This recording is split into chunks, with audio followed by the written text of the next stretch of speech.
Hora de falar dos novos capítulos da Vaza Jato. O ministro do STF, Ricardo Lewandowski, retirou o sigilo das conversas entre procuradores da Operação Lava Jato e o ex-juiz e ex-ministro do governo Bolsonaro, Sérgio Moro.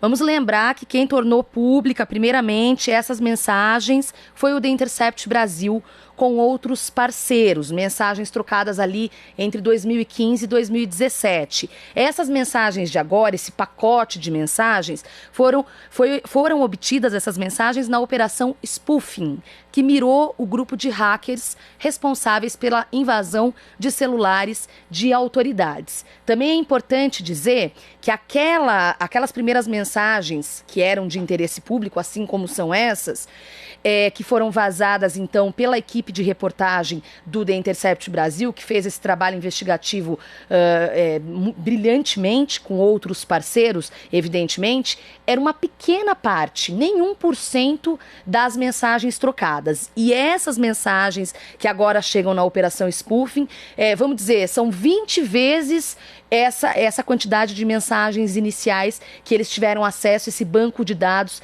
que eles tiveram acesso no passado, quando da publicação das reportagens. Bom, mas vou parar de falar e vou chamar José Carlos Portela Júnior, advogado criminalista, membro do coletivo de advogadas e advogados pela democracia e presidente da Comissão de Direitos Humanos da Associação Nacional de Advogados Criminalistas do Paraná, ANACRIM. Como vai, José Carlos? Bom dia.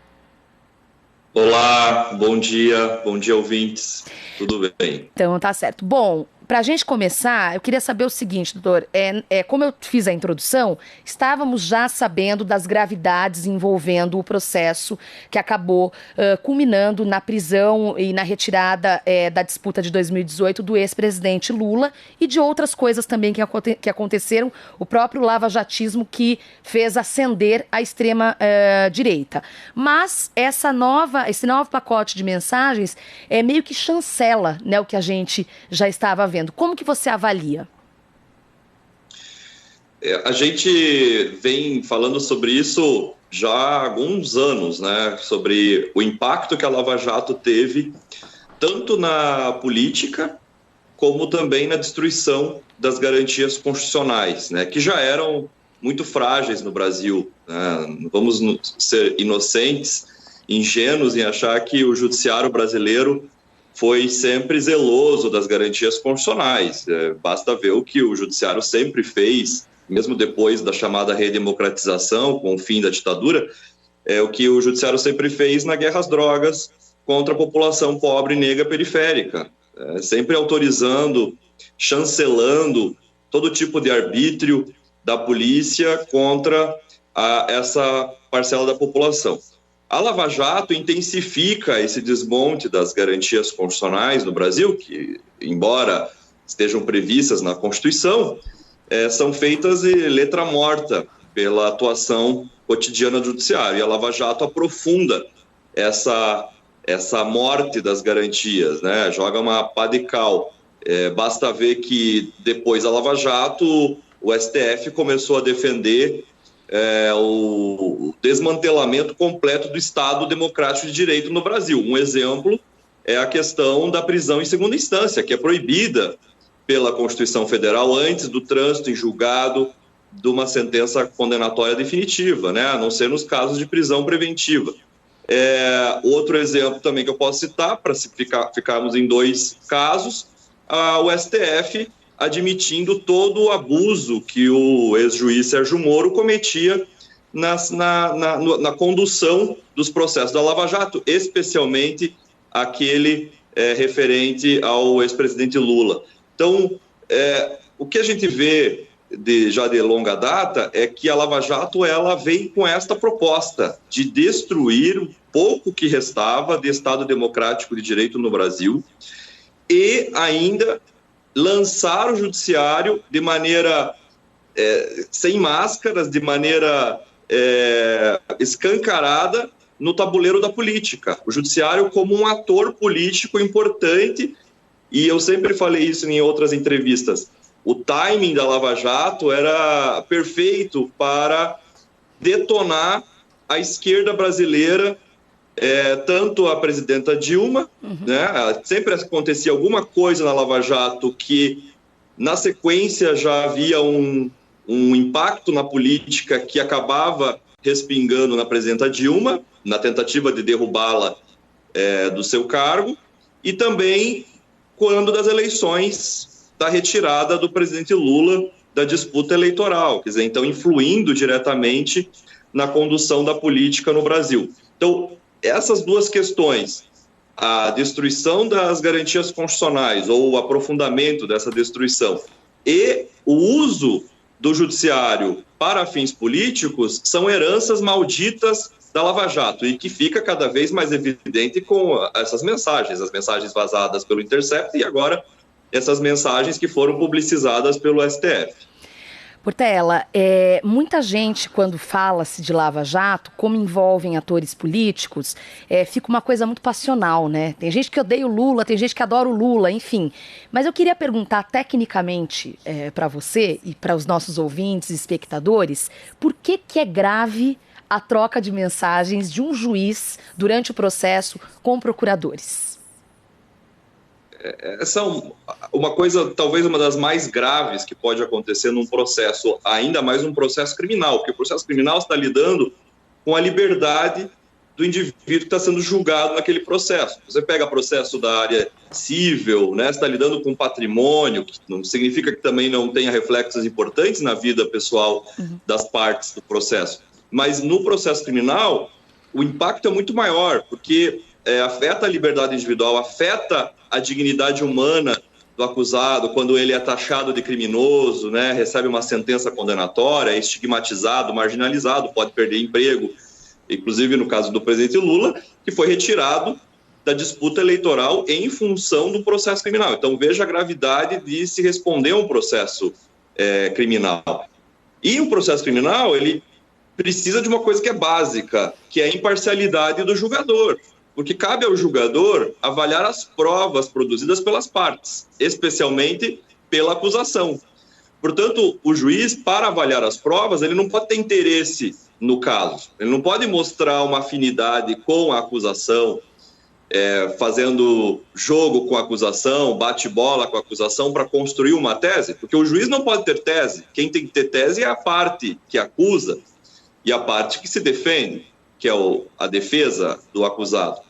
O juiz, então, precisa agir de maneira racional, sem envolver o emocional na análise do processo, para que ele possa, resguardando a sua imparcialidade, avaliar as provas que foram produzidas pela acusação e que possa, eventualmente, infirmar a presunção de inocência do acusado. Então, esta revelação de que o juiz e a procuradoria, né, que é a promotoria vinculada à esfera federal, estavam tramando para condenar o presidente Lula, para tirá-lo da disputa eleitoral, isso é de uma gravidade atroz, porque joga uma bomba, implode toda a estrutura do processo penal democrático, que é baseado nessa ideia de imparcialidade do juiz e de presunção de inocência do acusado, que estão previstas na Constituição e nos tratados de direitos humanos que o Brasil ratificou já de longa data. Portela, eu fiquei pensando agora que você falou, é muito complicado.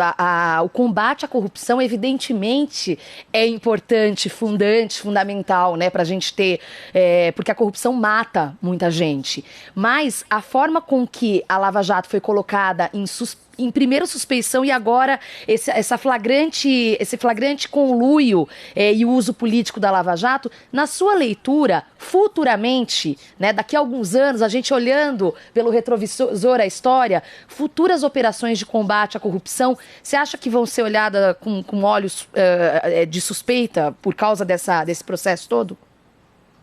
Claramente, isso espero que tenha sido pedagógico para a sociedade brasileira em enxergar um judiciário que age dessa maneira, desrespeitando leis, tratados, direitos humanos, a Constituição, passando por cima dos direitos das pessoas em nome de um suposto combate à corrupção. E eu falo que é um suposto combate à corrupção porque, na verdade, quando a gente for ver, pegar uma lupa e olhar cada personagem desses que atuou na Lava Jato e levantava essa bandeira fajuta anticorrupção, todos tinham interesse particulares, principalmente o juiz da Lava Jato, Sérgio Moro, que tinha interesse particular tanto em se lançar na política para uma eventual candidatura presidencial, como também, isso é concreto, que foi depois provado com a ascensão dele ao Ministério da Justiça no governo do Bolsonaro, que era o inimigo declarado do presidente Lula. Então você vê,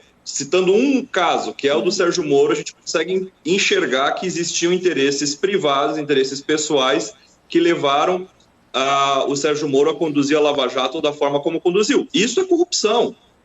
Isso é corrupção. Perfeito. Então, quer dizer, em nome de combater a corrupção, se é que queriam combater a corrupção, porque eu tenho sérias dúvidas sobre isso, se corromperam.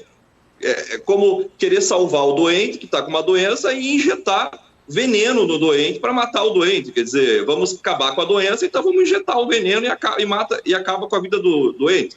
É isso que eles fizeram. Vamos combater a corrupção, entre aspas, mas vamos usar da corrupção para combatê-la. Quer dizer, com corrupção se combate a corrupção. Isso é uma coisa absurda. E isso levou ao que nós estamos passando hoje no Brasil, a ascensão de um governo de extrema-direita, um descrédito nas instituições, né? A população, uma grande parcela da população tem um descrédito muito grande nas eleições, por exemplo, né? Uma grande abstenção e votos nulos na última eleição.